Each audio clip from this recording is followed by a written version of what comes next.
I had the opportunity today to engage in a long-awaited discussion. Dr. Richard Dawkins and Alex O'Connor, and we took the opportunity to explore things we agree about and things we disagree about in a manner that I think was very productive. Join us for that. You said that you were a cultural Christian, but what did you mean by that? Virtually nothing. Dr. Peterson, you're drunk on symbols. What I care about is the truth value. I see no truth value in the claims of Christianity, the virgin birth, the resurrection. Do you believe in any of those? From a metaphorical perspective, any culture that doesn't hold the image of the woman and infant sacred dies. Well, let's go back to what you said earlier, which I was very interested in. You implied there's no difference between whether the text is divinely inspired or whether it evolved. Well, it's the same thing if it's fundamentally reflective of the logos or order. And I think it is. I think that Jordan prioritizes myth and I prioritize fact. I'm not interested in dragons, I'm interested in reality. But my sense is that those two pathways have to unify. Now, it's not like I know how to rectify that. Do you think that that is something that is worth exploring further? That's very interesting. Yes. I think our first point of contact, in the spirit of finding those overlapping circles of interests between you two, will be the similarities, if there are any, between the concept of a meme and the concept of an archetype. So, Professor Dawkins, perhaps you can begin by telling us, what is a meme? A meme is a virus of the mind. So it's something that spreads because it spreads because it spreads. It's something that spreads by imitation. As I understand it, an archetype is quite different from that, because an archetype is something which all humans have as a virtue of being human, something that's built in. So it's not something that spreads as an epidemic. It's something that we all have anyway. And I suppose that it could turn into a meme, but I would think it would be muddying the waters to even say that there's something very much in common between an archetype and a meme. Memes are not embedded into the psychology of people as no, they arise. They're things like the backwards baseball hat, which is not an archetype. I mean, it's something that becomes fashionable and spreads as an epidemic around the population, which is very different from an archetype, which is sort of built in. Yes, I've heard you in the past, Dr. Peterson, say that a meme is very similar, if not almost identical to an archetype, almost as if you kept pushing the idea of what a meme is, you might end up with an archetype. Well, I think maybe the appropriate way of tying the two ideas together, given what Dr. Dawkins just said, is to notice the fact that something spreads because it catches, right? And so things catch because they have an emotional resonance. And so they attract people's interest. And so they attract them in an exploratory manner. That'd be one way of thinking about it. That would be attraction on the positive emotion side, or they attract them on the negative emotion side. And so that would loop the idea of the catchiness of a idea, a meme, let's say, with the more underlying motivational structures. And as the idea is more related to the action of underlying biological motivational structures, it becomes more and more expression of something that's instinctual and archetypal. Like Jung defined an archetype essentially as something like the manifestation of an instinct in image and then also in behavior. So the deepest level is something like the instinct, and that would be motivational or emotional drive. And then there's a manifestation of that in imagination and behavior, and it's more culturally constructed there. Then you could also imagine that there are depths of these ideas. The baseball hat idea, for example, that would be something that's manifesting itself at a fairly shallow level. But there's a reason that the backwards baseball hat caught on. It speaks of the moment for whatever reason. And it's linked to the biology through the fact that it captures interest for some reason. So perhaps something like the archetype being a more fundamental psychological concept that memes can then play upon. The backwards catches on. Well, that seems implausible to me, but the idea that the archetype could be a reason why some memes spread, that seems to me to be plausible if you believe in archetypes at all. Yeah. But you prefer to think of memes, or you do think of memes as, you refer to them as a virus. Yes, it doesn't have to have a negative connotation. It's the spreadability which is the salient point. And if chiming in with an archetype is a reason why they might spread, then I could go with that. Yeah, and presumably archetypes don't act in the same way. They don't spread through cultures. They don't sort of grow up and die in individual generations. They're much more foundational than that. I think you have to think about it hierarchically. That there's something in the structure that would make itself manifest as an archetype. There's something that's foundational and deep that wouldn't change any faster in a sense than the species itself changes. But then there would be efflorescences of that idea that would be less permanent as they were more attuned to the specifics of the time. So, and that's not saying anything different really than saying that there are ideas that make themselves manifest at different levels of depth, which is also a complex thing. Like it's not that easy to specify what makes an idea deep, which makes it more archetypal, and what makes it transient and trivial. There's a relationship between such ideas. There's no idea so trivial that it doesn't touch the depths because no one would care about it, right? So, but archetypal ideas do have that capacity to spread virally and to rise and fall. You see that, I think you see that in the history of religious ideas. That religious ideas can be very catching because otherwise they wouldn't spread.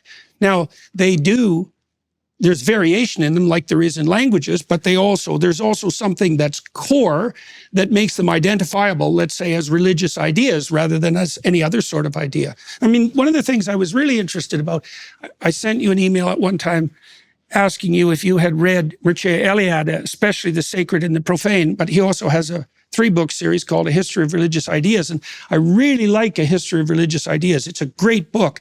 And one of the things it does is analyze a particular widespread religious motif, which is the battle between the gods in heaven. You see this idea in many, many cultures. And each god is the expression of a mode of perception or a mode of being. And what you see happening in a multitude of cultures is that there are many, many ways of seeing the world and acting in it that are metamorphized into something divine. And as cultures mingle and mix, their gods compete in the space of the imagination, and something like a hierarchy forms. That's the emergence of something like monotheism. And the associate... So we've been talking a little bit about the concept of a meme. I think it would be strange to be suspicious of the idea that memes are a thing that do exist and transmit, but there might be more room for suspicion about this concept of the archetype. I was wondering, Professor Dawkins, what you think about the concept of archetypes in general. Well, for example, if we take the idea of the gods competing with each other, that I take it is a proper archetype because it's present in all cultures. I presume you mean it's something that's built in genetically, ultimately, I suppose, that something about our brains makes different cultures invent the same kinds of religious symbols. Yes. And things like a battle between gods is one. That's one.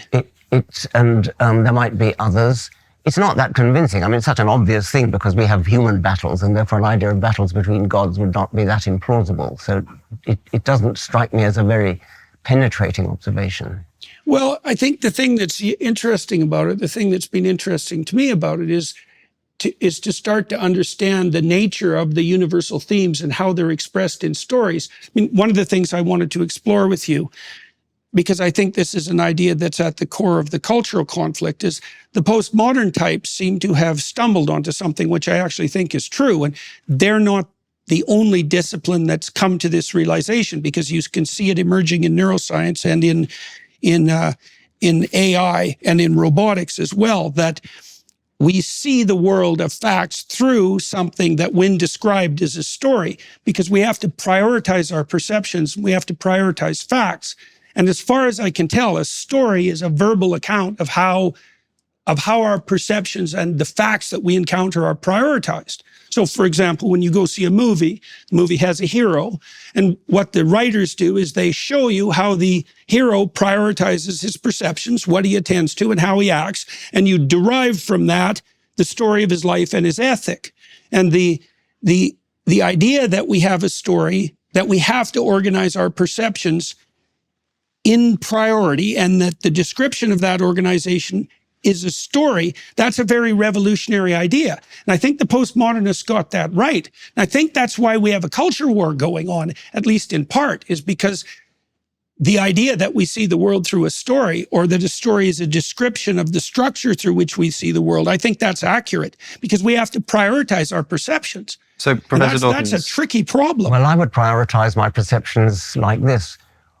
The fact that I care about are the facts that are true and have evidence going for them. And I'm not that interested in symbols. I think, Dr. Peterson, you're drunk on symbols. Yes, you mentioned, I've heard that comment, yeah. Yes.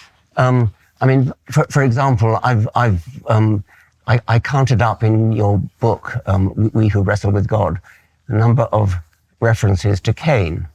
There are 356 references to Cain in the book, and 20 references to the descendants of Cain.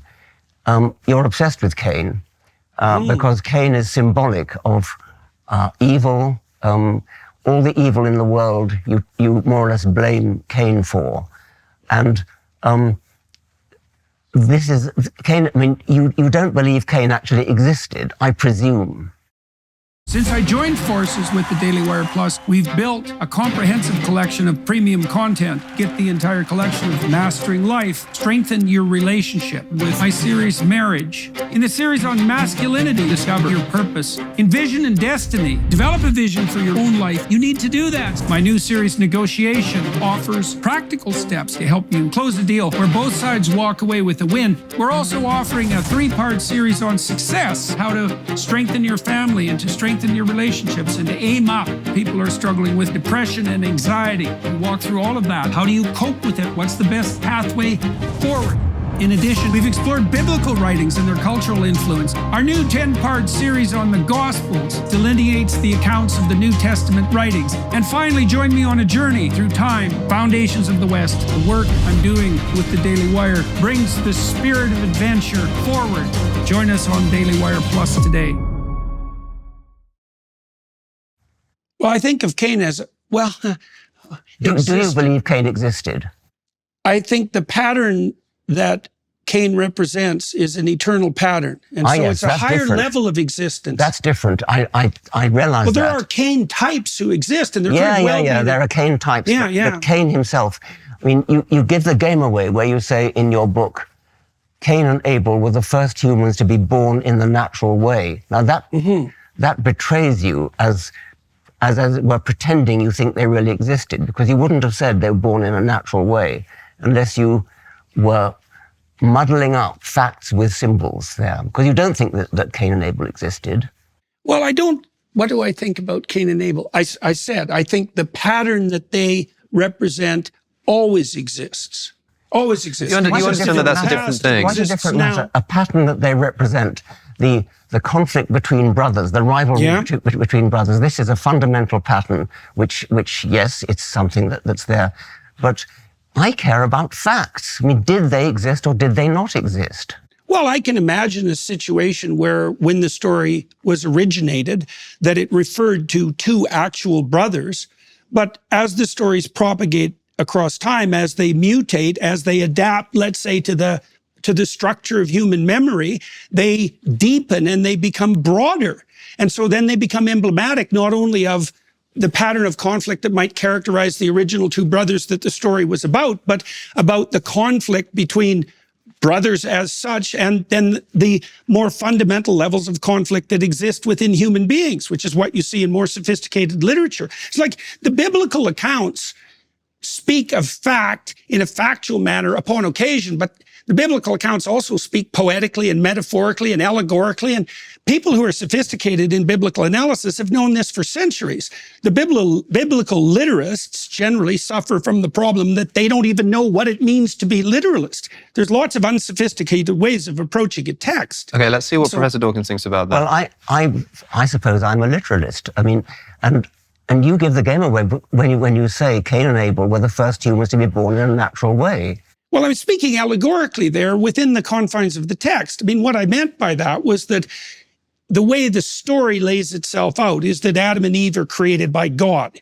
And so they're not they're not emblematic of the pattern of human beings that exist in fallen history within the confines of the text. The first two people who are genuine, who aren't creations of the divine, are Cain and Abel. And so for me, they're emblematic of the patterns of conflict that rip people apart in the world of history, in the world of normal history. Professor Dawkins, I know you take particular umbrage with that statement that Cain and Abel were the first normally born human beings, but I think if I understand Dr. Peterson correctly, there are things that can be sort of true within a story. It's true that Sherlock Holmes lives at 221B Baker Street, and as far as I understand, that's maybe what you mean by the truth in the matter of Cain and Abel being the first naturally born humans. It's internal to the story. Well, in the context of this story, they're the first two spirits or patterns you could think of, patterns of perception and action, yes, that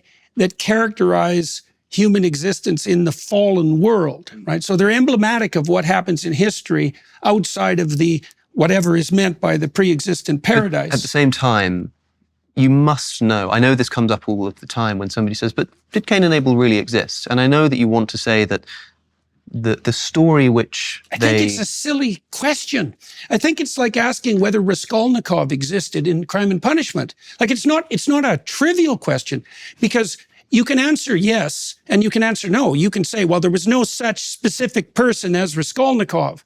But it's not a helpful question, because the reason that Dostoevsky's Crime and Punishment is a masterpiece is because Raskolnikov was everywhere in Russia when Dostoevsky wrote Crime and Punishment. And so Raskolnikov is hyper-real, not real. But to be clear, is that how you feel about Cain and Abel? That is to say, an identifiable hyper-real Homo sapiens called Cain, it's irrelevant. who murders his brother. In a sense, it's irrelevant to me, because even if they were real, like, we don't know anything about them as historical figures. Even if they weren't real, of course they weren't real. Well, like I said, it could have been the case that when the story originated, way back when it originated, that the first people that were described by the first person who generated the seeds of the Cain and Abel story were referring to actual people. But it doesn't matter, because the text is being compressed and modified over a vast span of time, and it's accreted all sorts of meanings that certainly weren't part and parcel of whatever the original story was. Let's take the point Alex was making. Within the confines of the story, Dostoevsky was a great writer. What makes you think the writers of Genesis were a great writer? I mean, who were they? We know nothing about them. Well, I think they were great writers because I think I understand the patterning of the stories and what it points to. I think the idea, for example, that Cain and Abel are emblematic of two opposed patterns of adaptation to the world is brilliant. It's almost brilliant beyond imagining, especially because the story is so insanely compressed. And it's certainly evident to me as a clinician that the patterns that are portrayed in the story of Cain and Abel play themselves out in the real world continually and terribly, terribly. You think the author of that story in Genesis was a literary genius?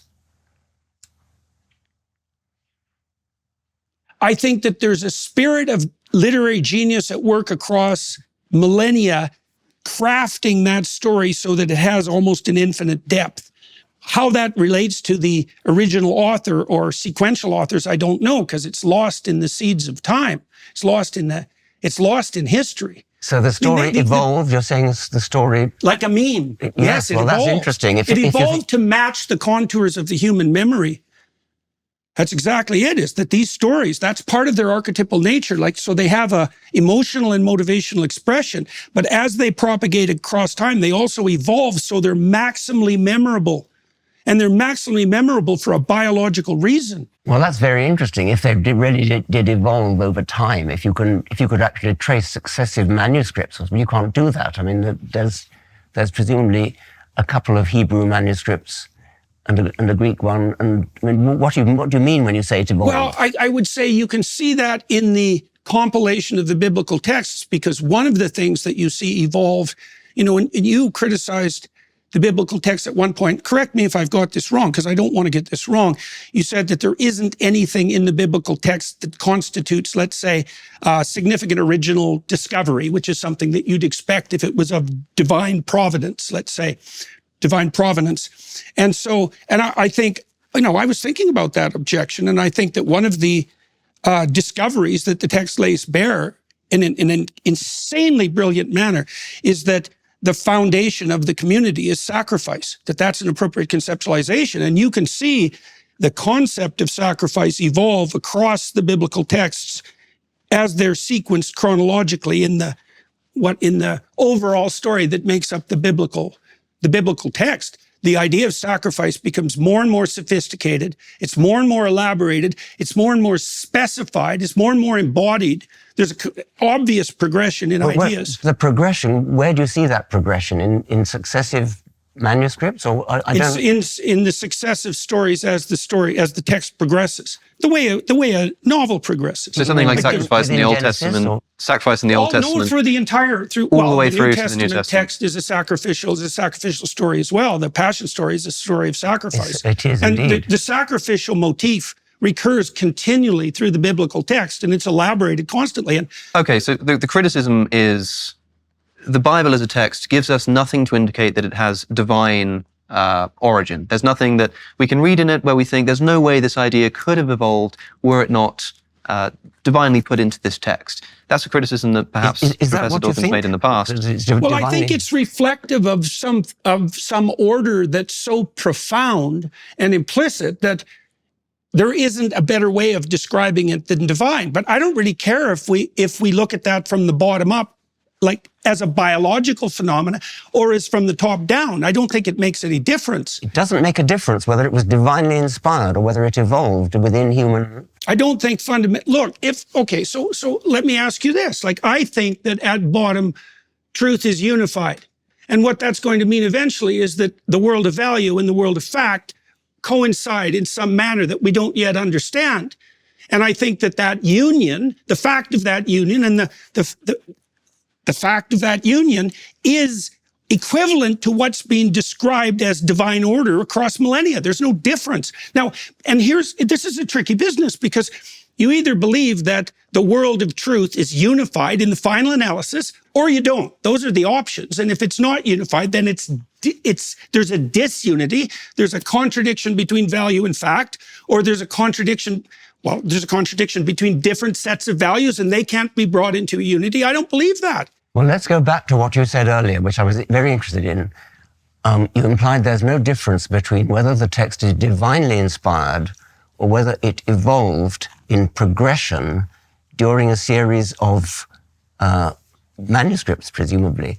Now, I think that's genuinely interesting, but it's a huge difference. It's not the same thing. I mean, either it was divinely inspired or it wasn't. Well, it's the same thing if it's fundamentally reflective of and accurately reflective of the implicit logos or order. And I think it is. Like, let me explain that a moment. Like, it took me a long time to understand the concept of sacrifice in the biblical text, because it seems so anachronistic and so primitive, and not understandable. What are these people doing, offering, choice cuts of meat to a God that lives in the sky? Something disgusting about it. Well, it's very easy to satirize. But when you start to understand that perception itself is sacrificial in its nature, and you start to understand that there's no difference between work and sacrifice, that they're the same thing, and you understand that community is predicated on sacrifice, then the emphasis in the text on sacrifice starts to become something quite marked and remarkable, especially because it's implicit. It isn't obvious at all that the authors of the texts and the editors who sequenced them actually understood what it was that they were highlighting. So with regards to the community, why is the community predicated on sacrifice? Because it's not about you, the community. Every step you take towards the communitarian means that you sacrifice something that's local to what you want here and now, right now. I think you have to give something up. You're wandering onto something else now, which is something quite different. The notion of sacrifice, as you say, it goes right through the Old Testament and the New Testament. The sacrifice of Isaac or Ishmael by Abraham and the sacrifice of Jesus is the same idea. I think it's a very unpleasant idea, by the way. But what are you actually saying? Are you saying that Abraham did or did not sacrifice Isaac? Are you saying that Jesus really did die for our sins? I mean, do you believe that? Do you believe that as a fact, that Jesus died for our sins? We have a big election coming up, and there's a lot at stake. But here's something to consider. Regardless of who's sitting in the White House or in Congress, the fuse on the economy has already been lit. 4 years of a conservative presidency won't be enough to turn the tide on our $35 trillion in national debt. And if the left wins, well, it's like throwing gas on a dumpster fire. Now, you don't have much control over the election's outcome, but you can protect your savings by diversifying now into gold with help from my friends at Birch Gold. That's right, for millennia, gold has stood firm in the face of greedy governments, economic upheavals, and it can protect you now. Birch Gold will help you convert an IRA or 401k into an IRA in physical gold. And the best news is it doesn't cost you a penny out of pocket. Think about this. In the past 4 years, the buying power of the US dollar has declined, while the price of gold has increased 40%. Coincidence? I think not. Here's what you need to do. Text Jordan to 989898 to get your free info kit on gold, then diversify. As the exclusive gold partner of the Daily Wire for the past 8 years, you can trust Birch Gold. Don't let economic uncertainty threaten your financial future. Take action now with Birch Gold. Text Jordan to the number 989898 for your free info kit today. That's Jordan to the number 989898 today. There are elements of the texts that I don't claim to understand. What my experience has been that the more deeply I look into these texts, the more I learn. That doesn't mean that I can proclaim full knowledge of what the texts proclaim.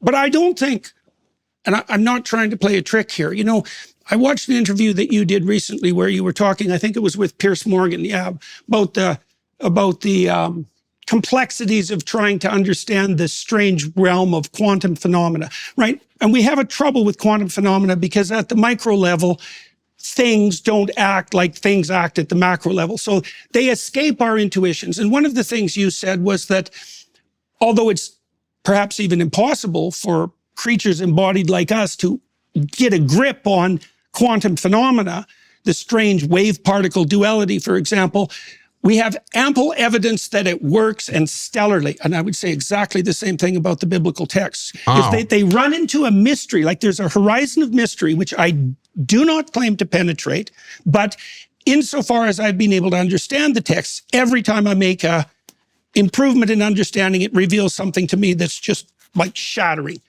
Quantum physics is deeply mysterious, and you're saying that biblical texts are deeply mysterious. The difference is quantum physics, the predictions you derive from quantum physics are fulfilled to the umpteenth decimal place. The umpteenth decimal place, I think it was Richard Feynman says, equivalent to predicting the width of North America to the nearest hair's breadth. And that's impressive. That's no doubt. The mystery there, as it were, gains its credentials by its predictions. The mysteries of the Bible don't have any credentials at all, as far as I can make out. Well, I guess the credentials that I would put, you made a statement a couple of months ago that I found very interesting. And I don't claim to understand it, and I'm not trying to put you on the spot with it. You said that you were a cultural Christian. Okay, and so that raised a number of questions in my mind.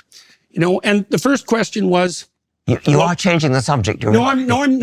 No, I don't think so. Okay. I may be leaping outside of the topic a bit to get back to it. We can do cultural Christianity, but I think, because I have a list of questions that you wanted to ask, and that is one of them. But I think Professor Dawkins did ask you... You were referring to the predictive power and to the utility of the stories. Yeah. Okay, so that's actually what I was trying to zero in on. Go ahead. Okay, so that was the point. Well, it seemed to me that your proclamation that you were a cultural Christian was a recognition and a statement that you had found something in the culture that had been derived from Christianity that you had an affinity with, and that there's some reason for that. And one of the things I wanted to ask you is, well, what do you think that Christianity got right that allows you to make a statement like that? I mean, I know that there's differences perhaps in what we both think about the ultimate veracity of the biblical stories. Maybe there isn't differences. Like, it would take a lot of conversation to figure this out. But what did you mean by that? Like, what do you think that Christianity got right that would enable you to make a statement like that? Virtually nothing. I meant by that no more than that I'm brought up in a Christian culture. I went to Christian schools. I therefore know my way around the Bible. I know my way around the Book of Common Prayer. I know the hymns. That's all. I don't value Christianity as a truth system at all. Okay, so let me ask you about that, because maybe that's true and perhaps it's not. So the first question is, like, do you think that there are any marked differences between cultural traditions that would enable you to rank order them in terms of their ethical validity? Yes, I do. For example, we could contrast mainstream UK Christianity with Islamic fundamentalism. Yes. Okay, so there's a hierarchy. There is a hierarchy. Okay, a hierarchy that points to what? Well, in the case of Islam, I dislike any religion which punishes apostasy with death, that throws gay people off high buildings, that practices clitoridectomy.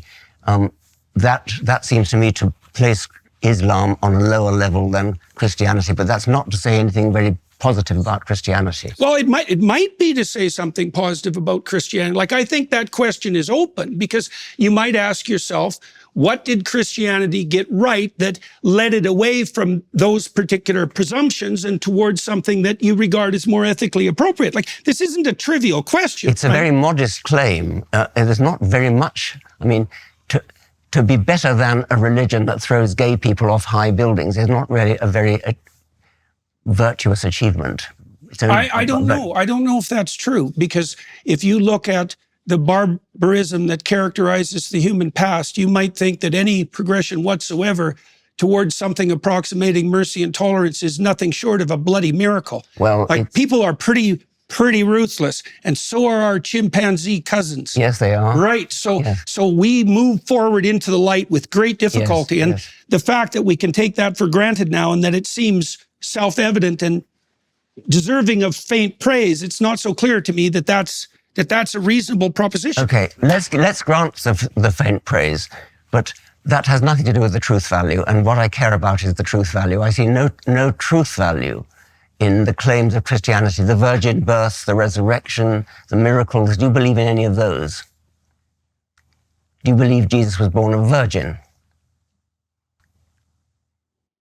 As I said before, there are elements of the text that I don't feel qualified to comment on. My experience has been that the more, I know from a metaphorical perspective and from a mythic perspective what the story of the virgin birth means, and I accept that. I know, for example, that any culture that doesn't hold the image of the woman and infant sacred dies. Do you mean and I don't know how that needs to be expressed in a Is form. it true, though? Do you mean that you don't know? Well, let me ask you about that, because truth, this is something I talked with Sam Harris about too. Truth, as we know, is a tricky business. Do you think there are differences in the truth claims between different writers of fiction? Like, is Dostoevsky more profound than... No, well, I wouldn't call fiction truth claims anyway. I mean, these are... Then on what grounds do we rank order the fiction in terms of quality? Like, Dostoevsky is a profound purveyor of fiction on the philosophical front, unbelievably deep and profound. Yes, There's something true about what he's writing about. It's nothing to do with the truth that science is concerned with. The truth of science is the truth that gets us to the moon. I mean, this is nothing to do with whether one writer of fiction has a sort of insight into human nature. That goes without saying. I accept that. Okay, so how do we deal with the notion that on the purely factual side, how do we deal with the idea, let's take you talked about clitoridectomy, let's talk about the oppression of women. Yes. We make a scientific case that that's inappropriate? Or is it a case that we're making on some other grounds? Like, I see in the Judeo-Christian tradition, one of the earliest pronouncements is that both men and women carry the image of God, both. And that sets a certain tone to everything that follows. And it is a remarkable proclamation, given its radical age, that both men and women carry the image of God and are to be treated as something with intrinsic value outside of the domain of power and politics. And it isn't obvious to me, having thought about this a lot, how we deal with that in the pure realm of fact. Because one of the facts is, if I can oppress you, why the hell shouldn't I? Yeah, my job is to keep things on track here. I think there are a number of questions which Professor Dawkins has asked quite directly that we still haven't really heard an answer for. Okay. And Professor Dawkins asking about the virgin birth. You started talking about metaphor, you started talking about myth. I think anybody listening to this conversation will understand that maybe a society that doesn't believe in the virgin birth won't work. Maybe that's the predictive power that you're talking about. But I think you must understand that when Professor Dawkins is asking you, do you believe that Jesus was born of a virgin? He means something like a biological fact. And by the way, saying I don't know, or saying, I'm not qualified to comment, is an answer to that question. But is that your answer, that you don't know? I said earlier, and I would hold to this, is that there are elements of the text that I don't know how to, that I'm incapable of fully accounting for. I can't account for what the fundamental reality and significance of the notion of the resurrection is. My knowledge just ends. Sure, but I know that whatever happened as a consequence of the origination and the promotion of the Christian story was powerful enough to bring Rome to its knees and demolish the pagan enterprise. So there's some power in that story that's remarkable. Let's stick to the virgin birth. Yes. Yeah. And, well, the virgin birth results from a mistranslation of Isaiah. You know that. Like these sorts of questions, what would you say? They don't strike me as, they're not getting to the point. I know The that. I story know you has a think purpose. that. Yes. Well, and look, I understand that there's perfect reasons to debate this. I know that, and I know that your question is more than valid, but it's beside the issue as far as I'm concerned, and it's partly because, well, when we started this conversation, I said, for example, that it appears to be the case that a description of the structure through which we see the world is a story. We see the world through a story. And so that's a remarkable thing. That's a remarkable discovery, and it's emerged probably in the last 60 years in multiple disciplines, because we have to prioritize our facts. And so we prioritize them according to a particular pattern. And there are patterns that seem to work and to propagate themselves properly and to orient cultures towards life abundant. And there are other patterns, the pattern of Cain, for example, that lead to absolute bloody devastation.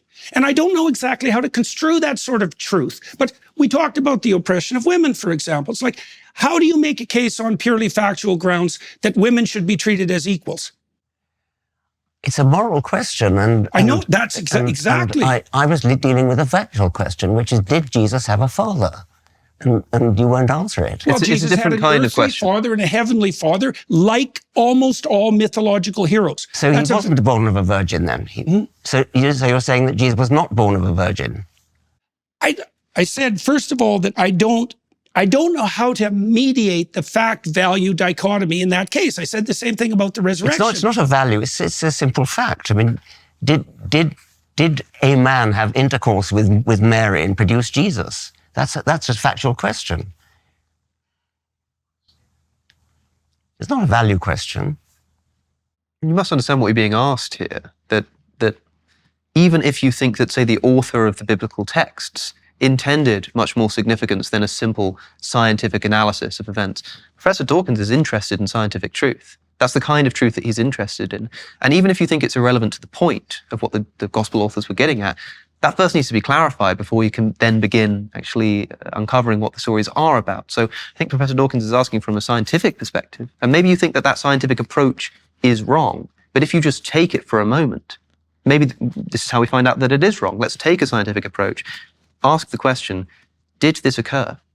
I think that it's inappropriate to use a question like that to attempt to undermine the validity of the entire, what would you say, deep mythological enterprise. Well, suppose we weren't doing that. Suppose we were asking out of interest. Suppose that we were all here devout Christians, maybe even Jungian Christians, and we thought, this is interesting, over dinner.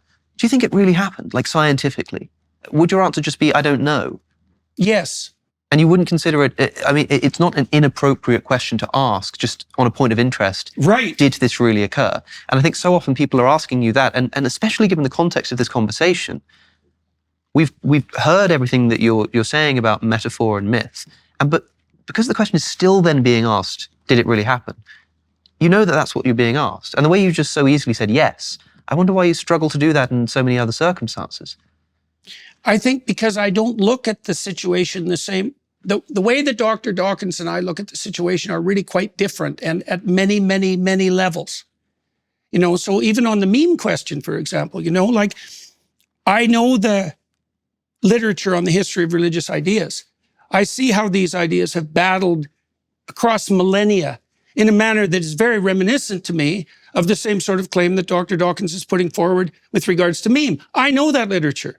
Dr. Dawkins doesn't know that literature. And it's very difficult for me to communicate from within the confines of that literature because it's extensive and deep.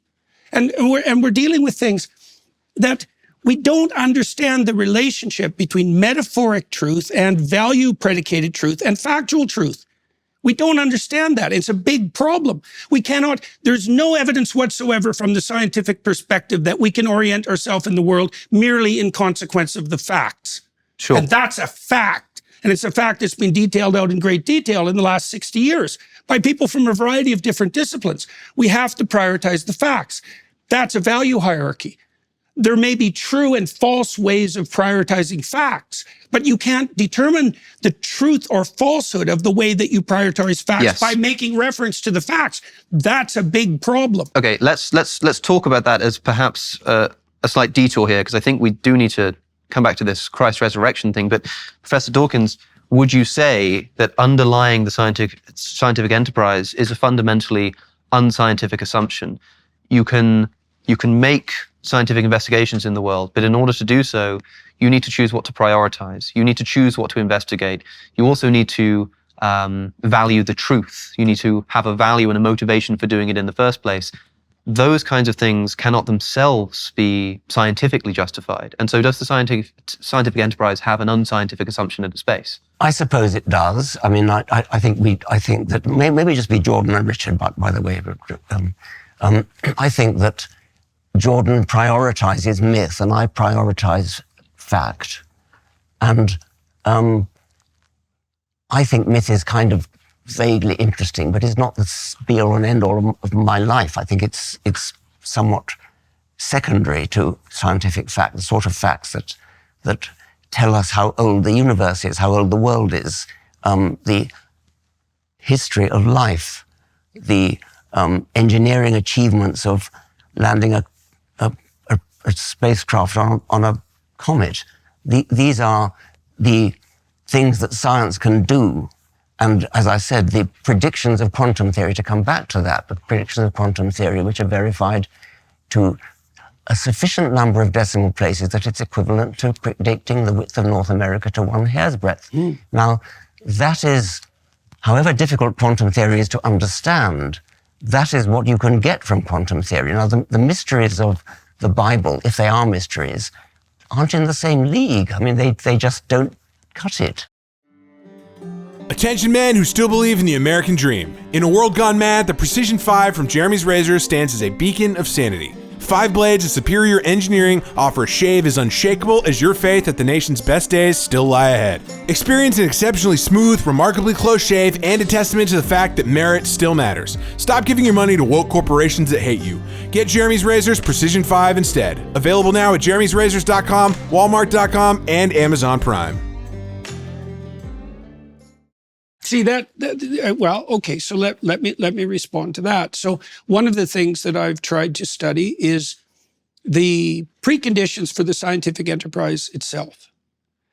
You appeared to agree with Alex that there might be presumptions, axioms that need to be accepted. I don't want to put words in your mouth because I want to get this right before the scientific enterprise can begin. So I've tried to think those through. So let me lay out a couple of them. This is partly what I've done while trying to make the case, for example, that you're more of a Christian than you think you are. So, for example, I think that the scientific enterprise is motivated by the axiomatic presumption that truth tends towards a unity. I think that it's predicated on the notion that there is a logical order that's intrinsic to the cosmos, that fundamental order is good, that it's intelligible to human beings, and that discovering that order and aligning ourselves with it makes for life more abundant. I think that the scientific enterprise is also predicated on the idea that the truth will set you free. And I think all of those axioms are religious and derived from the Judeo-Christian tradition.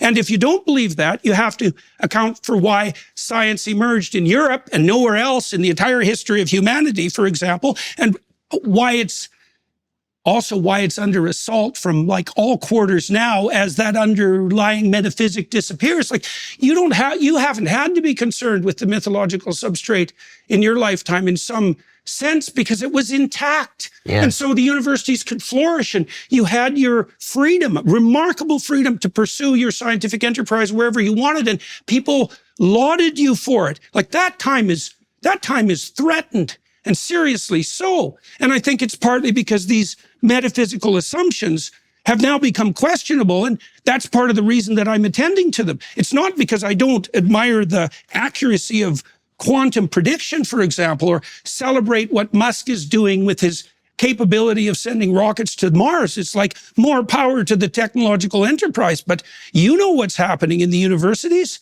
It's awful. And that's not a scientific problem. It's okay. I agree about that. Okay. I think it's an interesting question why science emerged in Europe. I mean, and I'm not enough of a historian to know. It is even possible that Christianity did have something to do with that, and I wouldn't categorically deny that. But that doesn't in any way increase my trust in the validity of Christian propositions like the resurrection, the virgin birth, the miracles, and Jesus is the Son of God. Christianity may have had some kind of historical facilitating effect that led to the Renaissance, that led to the scientific revolution, and that would be a very interesting historical analysis, but it doesn't bear upon the truth of the propositions of the Christian religion. Okay, let's concentrate on the resurrection for a moment. Now, unfortunately, see, this is part of the problem. Part of the problem with discussions like this is that the mode of approach that's taken by the mythological tends to circle and wander. Like it doesn't, because you have to shine light on the problem from multiple perspectives. That's why it's often encoded in image, for example, or in drama. It's not the same tack as a purely propositional and logical argument, so it's more difficult to make. But let me tell you a story that I believe bears on the resurrection. You tell me what you think about it, because this is a very difficult story to account for. It's going to take me about 5 minutes because it's complicated, but there's no way around it, I don't think. So there's a strange scene in the Gospels where Christ tells his followers that unless he's lifted up like the bronze serpent, there can be no hope for the redemption of mankind unless he's lifted up like the bronze serpent in the desert. Okay, this is a very strange thing for someone to say. So you need to know what the story of the bronze serpent in the desert was and what it signifies. And I think we can understand it psychologically. I really do believe this. And the concordance of that story, which was generated millennia before with Christ's utterance, is something I just cannot imagine how anyone put those two things together, especially given the lack of explicit understanding about the relationship. So let me detail it. So there's a scene in the Exodus story, where the Israelites are doing their usual fractious foolishness and whining about the fact that they're lost and bemoaning the loss of their privileges under the Pharaoh and complaining about the power dynamics of their leadership and just generally being followers of Cain, let's say. And God, the cruel God that you refer to, decides to send among his suffering subjects poisonous snakes to bite them, which seems a little over the top, you might say. But in response to that, I would say there's no situation so terrible that some damn fool can't make it infinitely worse. And so that's what happens to the Israelites. So they're being bitten by these poisonous snakes, and the leaders of the people who've wandered from God go to Moses and they say, look, we know you've got a pipeline to God, and there's a lot of snakes and they're doing a lot of biting, and maybe you could just ask him to, call off the serpents. And so Moses, who's not very happy with the Israelites either, decides that he'll go talk to God. And God says something very strange. He doesn't say, to hell with the Israelites, more snakes is what they need. And he doesn't say, well, I produced a snake, so I'll get rid of them. He says something very, very peculiar. He says, have the Israelites gather together all their bronze and make a giant stake and put a serpent on it, a bronze serpent, which is the symbol of healing, by the way, that even the Greeks use. That is symbol of Asclepius. It's a very old symbol, very widespread. It's still used by physicians today. And then he says, put it up where the Israelites can see it, and if they go look at it, then the serpent's poison won't harm them. And I read that and I thought, that's exactly what psychotherapists discovered as they all converged in the 20th century on the utility of exposure therapy as curative. And that's the pharmacon. A little of the poison that hurts you cures you. It's the same principle that's used for vaccines, by the way. So what we saw in psychotherapy is that if you get people to voluntarily confront the things that are poisoning them, so to speak, that hurt their life, that frighten them and disgust them, they become braver and more well adapted. It isn't that they become less afraid, because that's been very carefully tested. It's that they learn by watching themselves expose themselves to the things that they once fled from, that there's more to them than they think, and that generalizes across situations. And it's the same mechanism that underlies learning as such, because children, when they learn, put themselves on the edge of ragged disaster, and that's where they advance. And so what God tells the Israelites, essentially, in this dramatic endeavor, is that it's better for them to face the terrors that confront them than to be shielded from the terrors, or for them to hide from them. That they'll be better people if they face what's right in front of them, even if it's poisonous. And so it's like, okay, that's pretty damn interesting and quite remarkable. And then that symbol is used, for example, by the Greeks to symbolize medicine as such. But then there's this additional weird twist, which is Christ identifies with that bronze serpent. You think, okay, that's a very peculiar thing for anyone to do. What exactly does that mean? Well, so then you might say, well, what's the most poisonous thing that you could possibly face if you dramatized the idea of poison itself? If you wanted people to face what was worst so that they could become strongest? And the answer to that is the most unjust possible painful death and the ultimate confrontation with malevolence. And that's what's dramatized in the Passion story. Now, does that redeem everyone? Maybe. Maybe the idea is that if we were courageous enough to look death in the face unflinchingly, and if we spent our time putting our finger on the source of evil itself, it would revitalize ourselves to a degree that would be unimaginable. Now, as a biologist, you could think about this too, because I don't remember the philosopher said it. I think it was Whitehead, but that might be wrong. We let our ideas die instead of us, right? So human beings have evolved so that we can undergo these deaths of our own ideas and the rejuvenation that emerges in consequence of that. That seems to be something like evolution towards what? Towards the process of sacrificial logos as the thing that redeems human beings. And that makes us biologically unique too, because we can die in ideation and imagination instead of dying in actuality. Does that fundamentally redeem us? Does that deliver us from death and evil? Maybe. Like, the job isn't done, obviously. Richard, the story that we've just heard, the Old Testament bronze serpent, it's rhyming with the New Testament Christ depicting himself as that bronze serpent. I think, from Jordan, if I may, as Richard suggests, from what I've heard you say before on this same story, there's something about that harmony between that New Testament Jesus and that Old Testament story, which is so profound and so impressive that it's difficult to imagine it having sort of naive human authorship. What do you make of that story and of that assertion? Well, it doesn't impress me. I mean, I don't understand why you would say that has... I don't think Jordan actually said it had divine inspiration. Maybe he did. Not divine inspiration necessarily, but more than just, as I say, naive human authorship. Not like someone just sat down and wrote the story. At minimum, it's a staggeringly brilliant literary move, especially given the fact that that relationship hasn't been explicated before. Do you think, for example, if you were looking in Scripture for something which would identify this as a God-given text, maybe you as a scientist would look for some scientific information. It might have told you the shape of DNA or something like that. But do you think which Jordan actually thinks, yeah. Yeah, we can perhaps get onto that. But do you think that a literary brilliance of a similar kind or a similar intensity, that if the Bible is not a scientific text, you might be looking for something some scientific fact which you couldn't have otherwise known? Is it possible that some kind of genius moral move or literary move could also indicate that this is something more impressive? You more or less asked me what would impress me, and I'm a naive literalist, and so I would say, if if any prophet had said something like, the world is just one object in rotating around the sun, something like that. They never do. I mean, it's always some kind of moral lesson which leaves me cold. Well, why is it that there is no... I mean, they say that God meets you where you're at, right?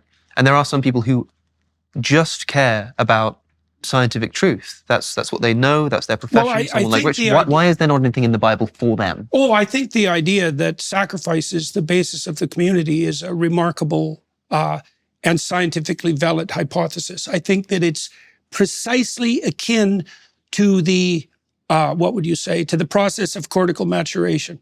I think they're the same thing.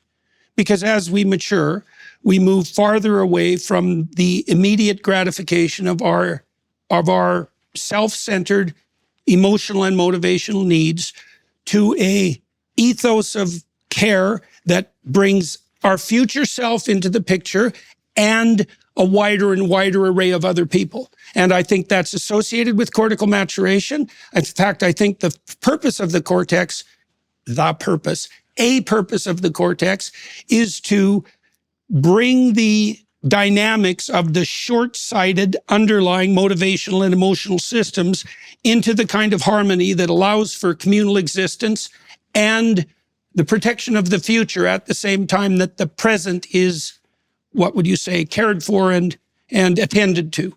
That there's a kind of harmony there. There's also a pattern there. It's not arbitrary at all. And I think we know this biologically, is that the number of ways, and I think we already alluded to this, the number of ways that a society can organize itself so that each individual can harmonize their own future with the present and do that simultaneously with many other people, there's a very limited universe of possibilities there.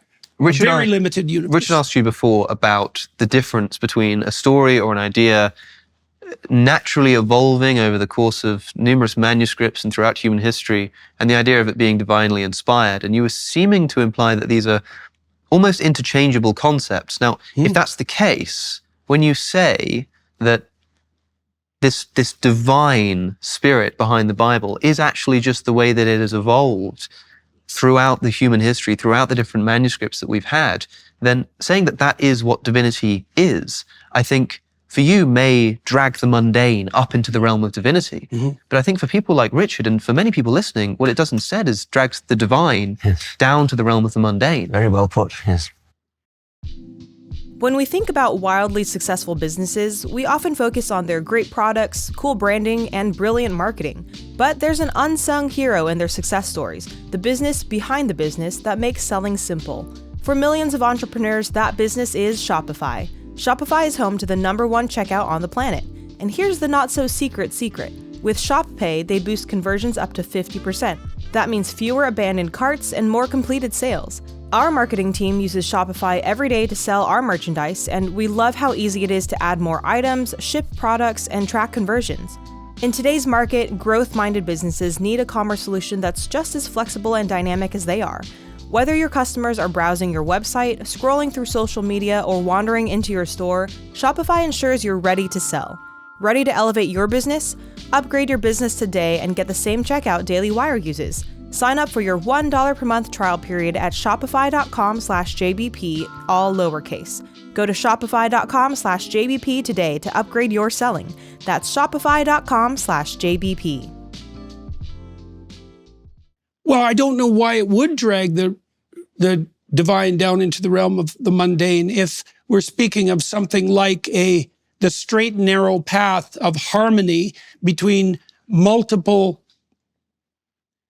modes of being. I don't think it doesn't make any difference to me whether it's the material reaching upward or the divine descending downward. I don't think there's any difference between those two things. You don't. That's exactly right. That's the problem. Well, I don't. You don't see the difference. Well, look at it this way. So, for example, in this conversation, you know this to be the case. Like, there's various ways that this conversation could go sideways, right? Seriously, like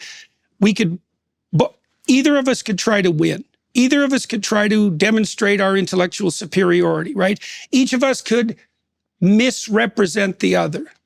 Or we could both try, and I do think we are in fact trying that, and I think Alex is helping along with that just fine. we could try to follow the thread of the exploratory truth and see if we could get somewhere. Now, I don't think there is any difference between that, by the way, and what's expressed in the biblical texts as the spirit of the Logos. That's why we have dialogue. I'm very interested in the possibility that truths emerge through evolving manuscripts. Now, that's a very interesting idea, and it's totally different from divine inspiration. And I want to pursue it because I don't believe in divine inspiration, but I would be prepared to believe in evolving manuscripts. Well, I would say this is why I had set forward the possibility of taking a look particularly at Mircea Eliade, because that's where you'd find the best work. He's brilliant. I believe that if you studied the history of religious ideas, it's a 3-volume manuscript, or the sacred and the profane, which is probably his single best work, that you'd see profound analogies between the manner in which you've been construing the world biologically, including the trains of thought that led you to the development of the idea of the meme. I really believe that. Well, analogies is one thing, but is it the same thing? I think it's the same. I do. I think, look, I don't know. That's why I'd like your opinion on it. Well, seriously, it's a complicated question. It's a complicated question. Most people don't know both literatures. There's not a lot of people to discuss this sort of thing with. Camille Paglia, I talked to Camille Paglia about this. She studied the work of a man named Erich Neumann. Neumann wrote a book called The Origins and History of Consciousness, which is a work of genius, and also another book called The Great Mother, which is a study of the symbolism of the feminine. It's a great book. Paglia told me that she believed that if the Academy would have turned to Erich Neumann, who's a student of Jung, although the greatest student of Jung, and maybe one who surpassed him, that the entire culture war that's torn the universities apart wouldn't have happened. People don't know this literature. And let me give you an example of this. You tell me what you think about this. Okay, so I spent a fair bit of time studying the psychophysiology of the hypothalamus. Okay, so the hypothalamus is set up, it's got 2 halves, basically. One half deals with fundamental motivated states, hunger, thirst, defensive aggression, sexuality, and so forth. And when those areas are dominated, the biologically relevant goal is activated and perceptions are oriented towards that goal. Okay, so now then you might ask yourself, well, what happens if all those biologically motivated states are satiated? And the answer seems to be is that the other half of the hypothalamus kicks in and it mediates exploratory behavior. And so the default structure of the mammalian nervous system is, if satiated or in doubt, explore and gather new information. There's no difference between that and hero mythology. They are the same thing. They're the same thing. The dragon fight, for example, which is the oldest story we have. It's coded in the Mesopotamian mythology. The dragon fight story is explore the dangerous unknown, discover the treasure that revitalizes the community. There's no difference between that and the science that you practice. They're the same thing. What do you think of that, Richard? Richard? Same story. I don't know what to make of that. I mean, you say they're the same story. You analogized the dragon fight to Well, how many fighting dragons have Satan. you overcome in your life? I'm not interested in dragons. I'm interested in reality. Okay, so okay. So I read a book a while back that described the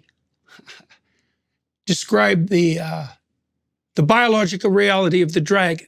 Say, well, there's no such thing as a dragon. It's like, okay, is there such a thing as a predator? Of course. Well, that's a meta category. What's the category of predator? Bear, eagle, if you're a primate. Fire? Is fire a predator? No. Well, it's complicated because a fire kills you. Okay, so is there a worse predator than serpentine, flying, fire-breathing reptile? Is that not the imagistic equivalent of predator? So in what way, if predator is real, in what way isn't dragon real? It doesn't take that much imagination to see the identity. And then wouldn't the fundamental task of edible primates be to figure out how to overcome the dragon forever? I don't know why you say dragon. I mean, we have lions, we have tigers, we have saber-tooths, we have Why not tyrannosaurs abstract? out there. Right, but why not abstract? Because it's for the same reason that we have the term predator. Like we have the term bear, lion, Komodo dragon? Well, you make an amalgamation. You say, well, the relevant set of features is an image. Well, what's the image? Predator as such. What's the image of that? The dragon that never disappears. And then there's a twist on that, which is so cool. It's so interesting because you can imagine rabbit mythology, which would be something like predator appears, freeze.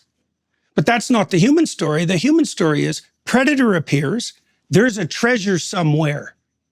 Right? That's a completely different pathway of evolutionary significance. Like the way that we construe the world isn't freeze like predator. It's like, oh, there's a predator. Maybe there's something valuable lurking in our conflict with it. You know, our sticks and our spears that enable our fragile bodies to stand up against the dragons of the world. So a dragon is a pictorial representation of the abstracted concept of a predator.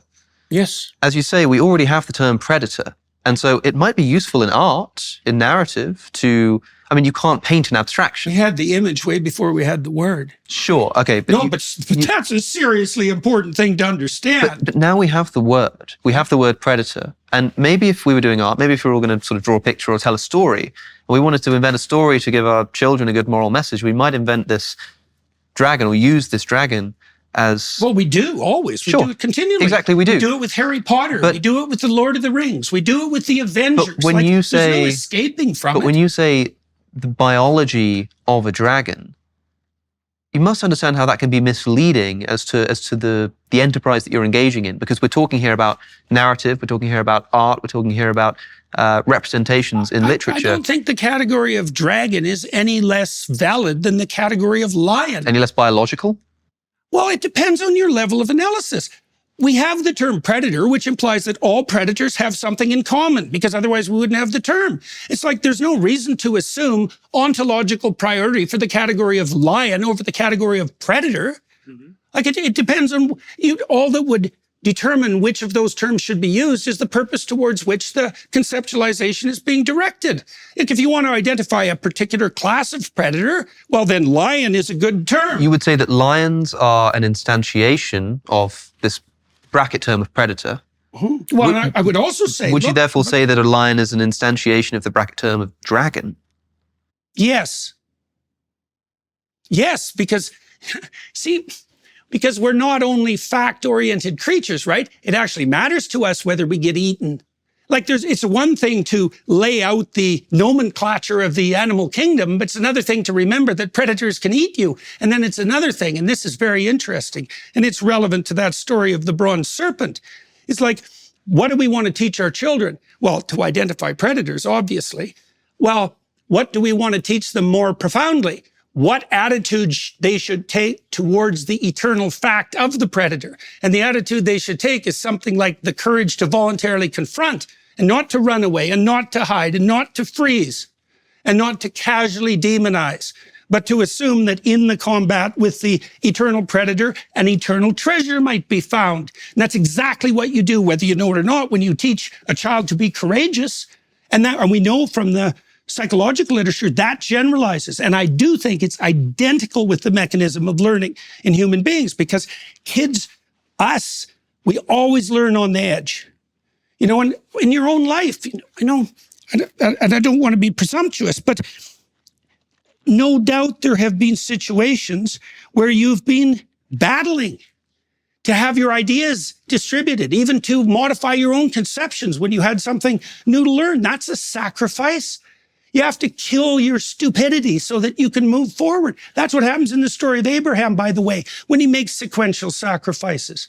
So in the story of Abraham, you tell me what you think about this, because it staggered me when I understood it. Abraham is a protected person. He doesn't have to lift a finger. He lives in the socialist utopia. He's got everything delivered hand to mouth. He's at home till he's 70. And God comes to him as the voice of adventure, which is something remarkable to see, and says, you leave your zone of comfort and go out into the world, have your terrible adventure. And Abraham says yes. And then a series of cataclysms occurs around him, just like it does in every adventurous life. And every time an episode concludes, he makes a sacrifice. Why? To get rid of what's stupid and old about him, so that he can progress and transform And that happens to such a degree that he gets a new name, which means he's changed so dramatically he's not even the person he used to be. And that's a consequence of following that adventurous pathway. And that's all coded in the story. I think we just have to agree that we have different kinds of minds, and you're interested in symbols, and I'm interested in facts. I mean, let's take predators. I mean, predators, I'm fascinated by predators. Predators are, the relationship between predators and prey is an arms race, an evolutionary arms race.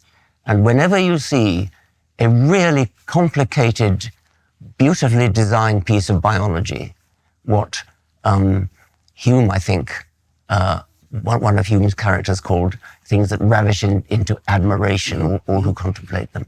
This is almost certainly the result of an arms race, probably between predators and prey, could be between parasites and hosts. Mm-hmm. And so if we are talking about adaptations to just the climate, woolly rhinoceroses grow hair because it's getting cold. That's relatively boring. Mm-hmm. But when it's an adaptation to a predator, then you get an escalation of adaptations by prey, which are countered by predators, which are countered by prey, countered by prey. So you get a gradual escalation.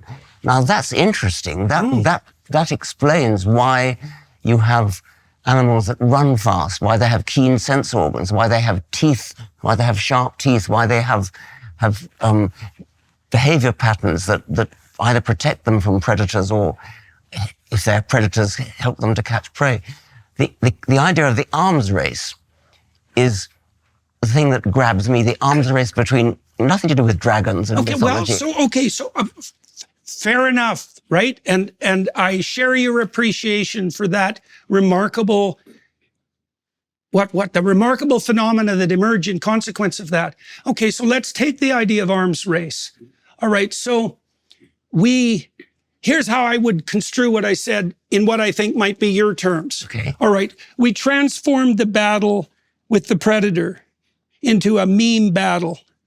We abstracted it so that we could figure out how to deal not with a predator, but with the class of all possible predators. Right, exactly. And the appropriate way to deal with the class of all possible predators is something like a meta-ethic. It's a stance that, let me give you an example of this. We actually know something about this psychophysiologically.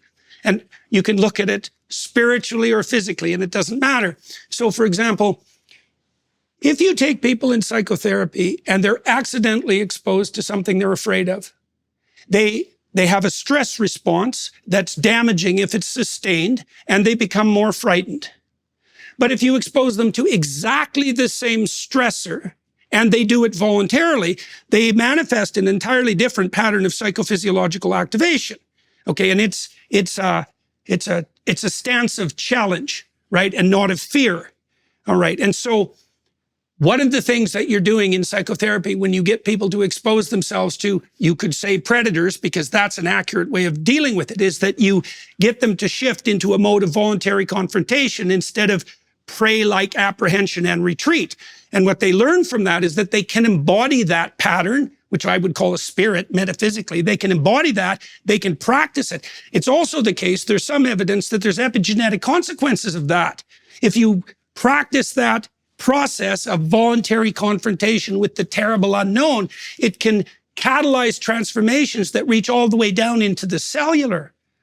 And so we abstracted the fight with the predator into the imaginal space. We play out various tactics. Some of them are conserved and transmitted. They adapt themselves to the structure of human memory, and they make the foundation for our most fundamental narratives. Look, you know, the reference I made to Harry Potter, the reference I made to The Lord of the Rings and to the Avengers, these aren't casual references. You know, we spend most of our high-end computational power generating fictional worlds where we can portray meme battles so that everyone can observe them. Yes. So lion as genetic, dragon as mimetic. Richard, this concept of the dragon as the abstracted predator as a whole, can we talk meaningfully about the truth in these stories where instead of talking about a predator or this predator or that predator, we're talking about the concept of predators as a whole? The dragon's a meme. Yes. The dragon's a meme. Yeah. It's a deep meme. Well, it doesn't get me, doesn't impress me. I mean, I like reality, it obviously impresses Jordan, and that's fine. It just, we have a different kind of mind, I think. Well, I had a comment about that too, because I actually think that's true. So there's a psychological trait, openness, and openness fractionates into two types. One type of mind is associated with deep interest in ideas. People like that tend to prefer nonfiction. A variant of that is openness proper, and it's associated with a much deeper orientation towards the fictional and metaphorical. I do think we have different kinds of minds, but if we accept the presumption that there is a unity of knowledge, and I don't know if that's a presumption that you entertain or presume or share, because we could discuss the alternative, my sense is that those two pathways have to unify. Now, I don't think we know how to unify them in the West. That's why there is this conflict between the scientific and the religious. It's not like I know how to rectify that.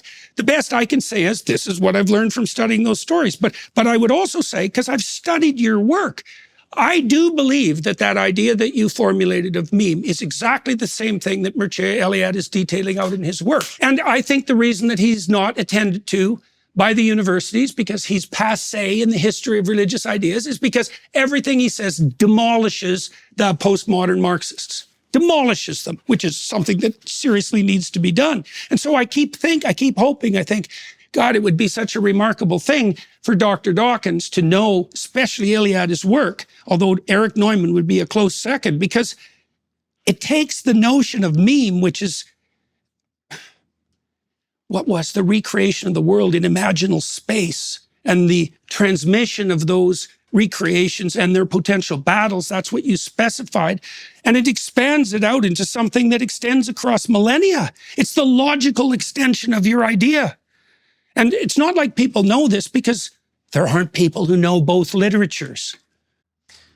So this idea of lion as gene, dragon as meme, I think in so many words that it sounds like that's sort of a summary of what you're getting at. And I get the impression, Richard, that you might agree with the idea that the dragon is an effective mimetic abstraction of the concept of individual predators, but it's just not that impressive. Yes. It's just not that, Well, that it's true, but it's not an impressive truth. Be impressive at the same time that you are compelled and interested by the idea of meme. I mean, let me ask you a psychological question, if you don't mind. You're obviously welcome not to answer it, but there's a reason that the idea of meme gripped you, and there's a reason it spread. It's because you put your finger on something. So can I ask you how that idea emerged and why it attracted you? As a Darwinian, I'm interested in the process of natural selection.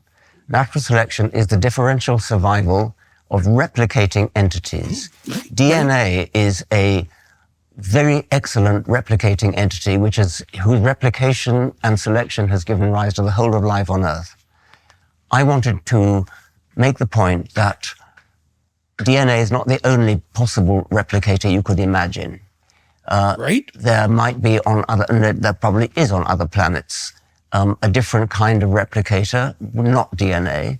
And then I thought, maybe we don't have to go to other planets. Maybe there's another replicator staring us in the face, the virus of the mind, something that spreads not by DNA replication, but by imitation from mind to mind. So it could be a fashion in clothes, it could be a musical style, it could be an accent, a speech accent, it could be a children's game that spreads through a school.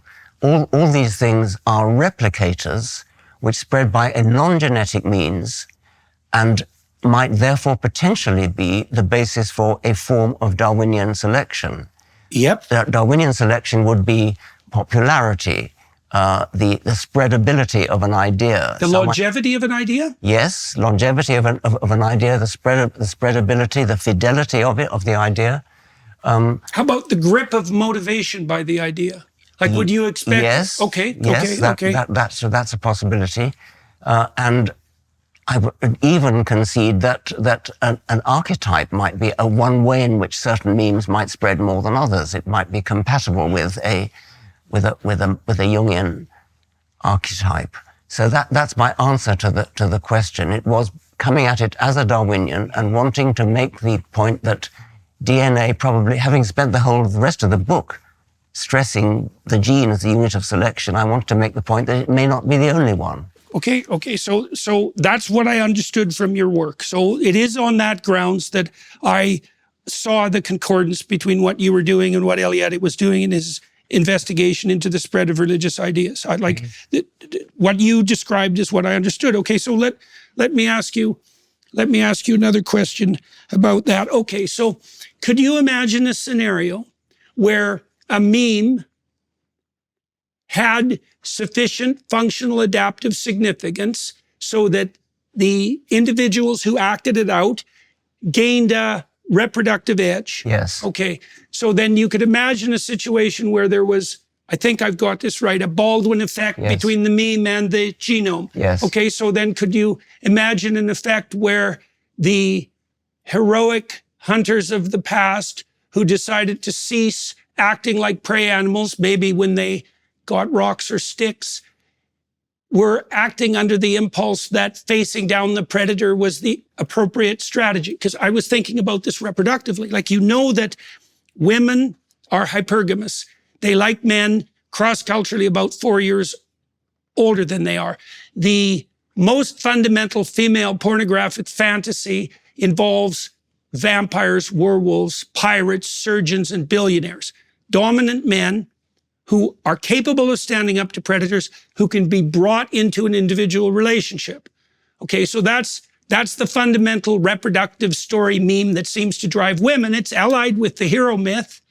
They're the different variants of the same story, the different sexual variants of the same story. And it seems to me it's not unreasonable to note that that's the fundamental story of humanity. And so I don't understand why you're not impressed by that. We started talking about the Baldwin effect, and suddenly we got into women, what women like. I mean, well, the men who act out the heroic meme are much more likely to reproduce. It's an example, but perhaps we need to explain what the Baldwin effect is. I was going to say that's probably helpful. Yes, that would be useful. Okay.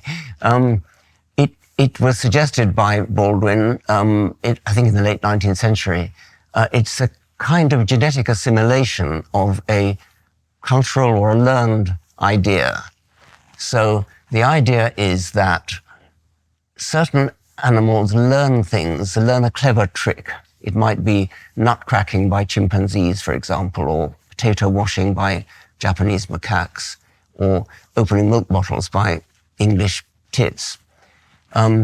And it perhaps spread as mimetically as an epidemic of copying, and that's known to have happened with the blue tits and great tits in Britain. Now, certain individuals are likely to learn it faster than others, and there may be genetic variation in the speed with which they learn it. And as the generations go by, natural selection would have favored speed of learning the new trick. And eventually they would have learned the new trick so fast, they didn't need to learn it at all. Right. It becomes genetically assimilated into the genome. That's the Baldwin effect. Okay, that I would say that's essentially the same pattern of archetype evolution that's implicit in the Jungian theoretical Well, that's model. very interesting, because that suggests that Jungian archetypes might be genetically assimilated via the Baldwin effect. Yes, Now, that's a fascinating idea. Yes. Okay, so now I know we're coming to the end of our time soon anyway. It's nice to end on a shared point of interest, which is the Baldwin effect and the archetype's potential origin in the Baldwin effect. Do you think that is something that is worth exploring further? Is that something that we can crucial that we can to, test? I think it's interesting. Yes. Well, it speaks of the potential relationship between the spread of memes and the alteration of the genetic process. I would say it probably happens fastest by sexual selection. So yes. Right. So imagine that a meme. Okay. So imagine a meme develops a representation, imaginal, and the people who embodied are more effective in dealing with predators. And then imagine that there's a concordance between that and the attractiveness of those males to women. Seems highly probable. Well, then you can see that because sexual selection is a pretty rapid mechanism, that Baldwin effect gets spinning I totally forward agree very with that. rapidly.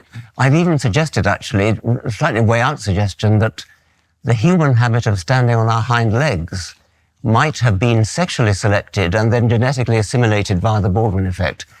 Chimpanzees do sometimes walk on their hind legs. Now, if for mimetic reasons that was sexually attractive in our ancestors, so that it display spread issue? as an epidemic of sexual display, then natural selection could have favored those individuals who were best at standing on their hind legs, genetically speaking, and then it would become genetically assimilated. This sexually selected mimetic effect could have been genetically assimilated and given rise to the genetic tendency to walk on our hind legs. So I remember what I was going to ask you about this. So imagine you have a situation in the biblical narratives where the idea of sacrifice is dramatized and ritualized. So it's acted out. It's not exactly understood. It's dramatized and acted out. Well, I believe there's a concordance between the probability that that sacrifice would be offered and the ability of someone to forego gratification or to work towards a future end. They're the same thing. And the ability to forego gratification, which is associated with cortical development, is a great predictor of future success. Let's say future, because we know, for example, that trait conscientiousness, which is something like the ability to delay gratification, is the best predictor that isn't cognitive of long-term future success. The ability to sacrifice the present for the future is a hallmark of a strategy of adaptation that's going to propagate down the generations. That's interesting. As a Canadian, you probably know about the potlatch phenomenon. Yes. Where a great sacrifice is a social display, destruction of one's own property which is a form of sacrifice. Mm-hmm. Destruction of one's own property is a mark of prestige. Right. Well, it indicates I know those communities, it indicates two things. Your willingness to distribute generously to the community because you're a big man if you can do that, but also your faith in the process by which that wealth was generated. I'm so good at, I think women use wealth as a marker of sexual attractiveness, not because they're interested in wealth, but because wealth is the best single predictor of the ability to generate wealth. And the potlatch is that kind of manifestation. It's like, yes, I have all this stuff. I can give it away and burn it, and I can make it again. Because it isn't the wealth, it's the capacity to generate the wealth, right? It's a process or a spirit, you could say, if you wanted to get metaphorical about it. So there's this remarkable concordance between your work and these works that I've been investigating. Like I said, no one knows the two literatures. And so it's very frustrating in a sense because I understood your concept of meme, I would say, in exactly the way that you just laid it out. And I thought, this is exactly what I've been studying. There's these fundamental narratives. And the people who embody them, look, the heroes in the theater, they're actors of a narrative meme. They're obviously attractive. People flock to watch them. You know that if you take vervets and you show them pictures of the other vervets in their troops, they spontaneously gaze longer at the higher status vervets. Right, it's exact. So imagine this, in the human society is that you have people who act out the appropriate meme, let's say, which is something like a meta strategy for dealing with predation. It's something like that. You can approximate that to a greater or lesser degree. The more you approximate that, the higher you are on the sexual selection hierarchy. And I think that's clear. Like, it's a bit more complicated than that because women seem to be, the pornographic literature that women prefer is both the capacity to stand up against predation and maybe even to be a predator, but that has to be brought into alliance with the ability to make a intimate relationship and share. So it's like half monster, half cooperative generous distributor. It's something like that. You can see that's a real knife's edge evolutionarily because you want someone who can keep the real monsters at bay. But if they're such a monster that they don't share and aren't generous and can't take care of their children, they're just another bloody predator. So, Richard, the Baldwin effect applied not so much just to the mimetic preference for people who stand up, for example, but something like a dragon, the abstracted predator. Is there any kind of Baldwin effect implication of this kind of meme? I think there could be. I mean, I think it's an interesting idea that Jungian archetypes could be Baldwinized memes. And perhaps the dragon could be one of those. Well, you somehow didn't have that terminology, eh? No, of Even course. the Baldwin effect terminology, but that notion is implicit in his writings. Like he was struggling. He also didn't precisely understand sexual selection, let's say. So the idea lurks implicitly in his work. There's never a statement like that, but you can see clear indications of his struggling towards something like a Baldwin effect explanation. Now, chaps, I'm afraid that we are just about out of time, but we will be having a secondary conversation on Daily Wire Plus, which we'll be doing in just a moment. So people listening, if they're interested in more, can go and find more there. But for at least this part of the conversation, hopefully we've landed on a point of somewhat agreement between Richard Dawkins and Jordan Peterson, which I think is a pretty significant success, I would say, in many ways. Well, I think we also established part of the reason that there's a difference. Like, I do think that your temperamental tack and my temperamental tack are different. They're generally different. Yeah. You know, are you more interested in things or people, would you say? Because that's a fundamental dimension of difference, say, in terms of interest. I don't think I admit the question, really. Okay. Well, the reason I asked is because the proclivity to prefer nonfiction, which is more of a masculine proclivity, is associated with a tilt of interest towards the domain of things rather than the domain of people. So I was curious about that. in eternal things. I'm interested in things that were true before there were any humans and will be true long after humans are extinct, which sort of kind of lets out all symbolism and metaphor and stuff like that. Maybe. Depends on the Baldwin effect. Yes, okay. Thank you, sir. I'm very happy that I had the opportunity to talk to you today. And thank you very much, Alex, for hosting this. And for everybody who is watching and listening, as Alex pointed out, we're going to turn to the Daily Wire side right away. And if you want to join us for another 30 minutes of this conversation, then you'd be more than welcome to do that. And so thank you one way or another for your time and attention today. Thank you to the film crew here in Scottsdale for spending the time and energy necessary to make this, I hope, a raving success. I certainly was interested in the conversation. And so thanks to you guys as well.